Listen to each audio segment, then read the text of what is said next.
Hey guys, today's vlog is going to be very different from everyone I've done before this. Now, inspired by the Draw My Life style videos that you've probably seen on YouTube a bunch, I decided to take an excerpt from my memoir and draw that. So what you're going to see is a whiteboard hand drawing by me that is accompanied by a reading from chapter 1 of my book. We'll travel for vegan food.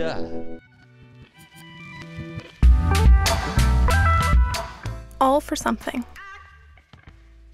I'm sorry, but there are aspects of your personality that make me not want to be intimate with you, Nate said, lying on his right side, back toward me and breath just inches from the tote bags that lined the inside wall of the van.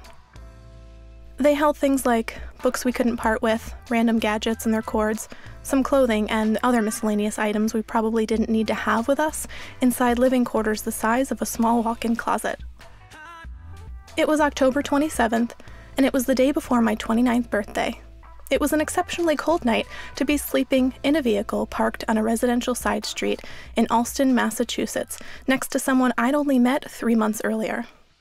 We had just finished our nightly ritual of closing up the van by drawing together a set of blackout curtains that hung snugly from a piece of taut wire, the two drapes pieced together by vertically adhesed strips of Velcro. That set of curtains separated the driver and passenger seats from the back of the van where, 2 months earlier, Nate had pulled out both rows of bucket seats and, with the help of my dad, built in the platform bed, extra battery storage, and a secret safety lockbox. Nate had also hand-cut and glued Velcro onto blackout curtains that lined all of the windows in the back of the van. We opened them during the day while driving, closed them if we left the van for more than a few hours, and used them to insulate our incognito shelter at night. Nate lay motionless beside me, our bodies buried beneath separate sleeping bags topped with layers of shared blankets. I, in a ski hat and gloves, felt paralyzed and angry. I felt afraid and in love. I remained on my back staring up into the darkness, hyper-aware of Nate's deep silence. It seemed hard to breathe. The air was still and I was lost for words. My heart and throat felt pinched, like they were being squeezed by giant tongs. I pictured Neo reaching into my chest and magically releasing the pressure, like that time he removed a bullet from Trinity's heart. Earlier that day, we celebrated the placement of our first "We'll Travel for Vegan Food Was Here" window decal at Veggie Galaxy in Boston. Nate and I had both been living in Boston before the trip began, and the restaurant was newly open, about 2 months, so it seemed a fitting starting point for what would lead to hundreds of placed decals across the country. I was over the moon that a restaurant had agreed to place one of the decals on their street-facing picture window. Nate snapped a photo of me standing bundled up outside the restaurant, hands pressed karate chopping style against the glass, on either side of the decal showcasing it with a Vanna White flare. It was Nate's idea to order a box of these 3x4-inch brown with white lettering static cling decals. I agreed it was a terrific way to leave a little something behind at each of our stops. I watched my breath escape above me once more before turning onto my left side. The chilly air swooped beneath the blankets as I moved, and I felt Nate's body inch farther away. Now, back to back, with an agonizing 2-inch gap between us, I closed my eyes tightly, releasing a few silent tears. I tucked my freezing nose into the sleeping bag, pressed my cheek deeper into the pillow, and tortured myself to sleep by reminiscing about the Mach 20 courtship and its equally speedy decline that had brought us here. It would be another 3 months before I'd have the courage to tell Nate that I think it'd be best if I continued on without him. It was almost exactly 1 year earlier that it all seemed so impossible, scammy even, but I took the words that sat there in front of me on the computer screen as a directive, taunting me with their profound intangibility. I spent months devouring blog post after book, absorbing unbelievable stories about people who make a living off of digital businesses they created via single websites, learning about people who were traveling all over the world, stopping to work wherever they pleased, whenever they wanted, so long as they had an internet connection. Could it be true? Is it really doable, or just a means to sell me something? If you want it badly enough, and are willing to make some changes in your life too, I closed the browser window for artofnonconformity.com, set the computer to sleep mode, and pushed into the desk with both hands, rolling the cushy chair backwards. I collected my purse from under the desk and let my coworker Katie know that I was headed out for my lunch break. While walking to the elevator, I glanced down into my bag to see the orange book cover of Tim Ferriss's The 4-Hour Workweek sitting unassumingly inside. I couldn't wait to continue reading about the new rich. I had already finished reading Crush It by Gary Vaynerchuk and was feeling more inspired than ever to start my own business. But what?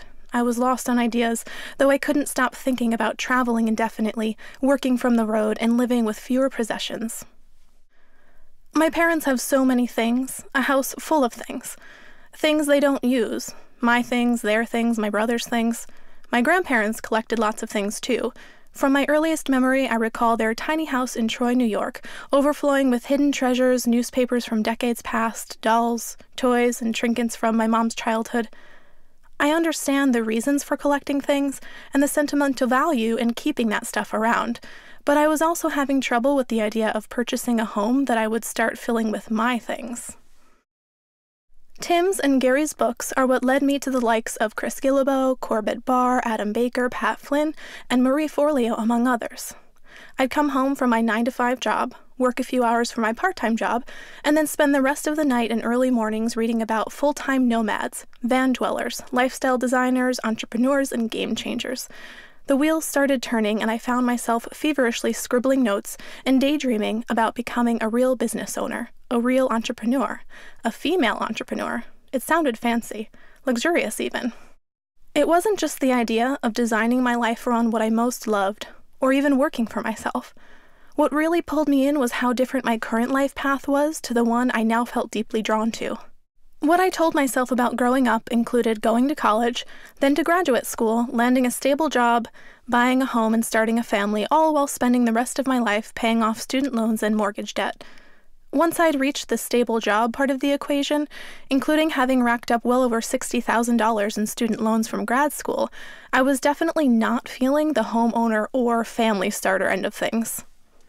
I didn't necessarily feel bad about not wishing to live the American dream, but it certainly left me questioning where my life was headed and if I'd truly be happy continuing down the road I was on.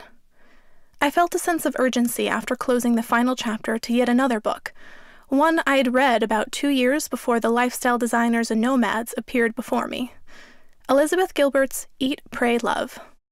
A friend suggested I read it after she'd heard me talk about how I'd like to travel a bit someday. Having only ever been to the Canadian side of Niagara Falls once, Vancouver for a few days, and maybe a half a dozen states or so, I hadn't done much traveling in my 28 years. There was a part of me that had become tired of hearing myself talk about wanting to travel, but not actually doing anything about it. My favorite part of the day had become walking to the Clover Food Lab truck in Dewey Square near South Station during lunch breaks from my full-time job as a communications specialist for the World Society for the Protection of Animals, the WSPA. It was my second real-life human job, as one of my friends would say, i.e. an adult career-focused job. I'd almost always order the chickpea falafel with a side of rosemary fries and a blueberry lemonade. There was nothing like settling into the shade of one of the small park trees while balancing a deliciously messy meal in one hand and a new book about travel or entrepreneurship in the other. After I'd finished reading a few chapters one afternoon, I suddenly felt overwhelmed by unknown possibilities. With a full belly, I lied back on the grass and propped my head up with the orange book. Maybe the know-how would seep into my brain if I just stayed there for a while. I closed my eyes and let the still air fill my chest. I had never meditated before, but I'm pretty sure this was as close to something akin to meditation that I'd ever done. Allowing my mind to slow down and focus on listening to the sounds around me, the leaves rustling in the breeze, quiet conversations from other lunch breakers, and sparrows' songs, I took a deep breath in and made a quiet promise to myself for that spring. I, too, would shoot for the stars. Hey guys, I hope that you enjoyed my first ever Draw My Book Chapter video. I had a lot of fun making it, and I'll be posting a behind the scenes video of that for my Patreon supporters. So if you are a supporter of the daily vlogs through patreon.com, you'll get to see how I did that using my iPhone, the top of a shoebox, and a couple of chairs to get the whole thing set up. The audio recording was something that I had done back in December, I believe, at the Crooked Creek Records recording studio in Yorkville, Illinois. They generously helped me record 4 audio chapters of my book, which I have released, and they are available on my blog. And for anyone that is new here, you can definitely go check out my book on Amazon or on the publisher's website, which is veganpublishers.com. The name of the book is Will Travel for Vegan Food. It's a memoir about the 18 months that I lived in a van and off of donations to try to eat at every vegan restaurant in the country. I ended up eating at 547 restaurants. I visited 48 states and drove over 39,000 miles. I'm really proud of the book, and I hope that you'll check it out if you haven't already. Thank you so much for watching today's vlog, guys. I hope you're having a great day, and please remember to eat well and travel often.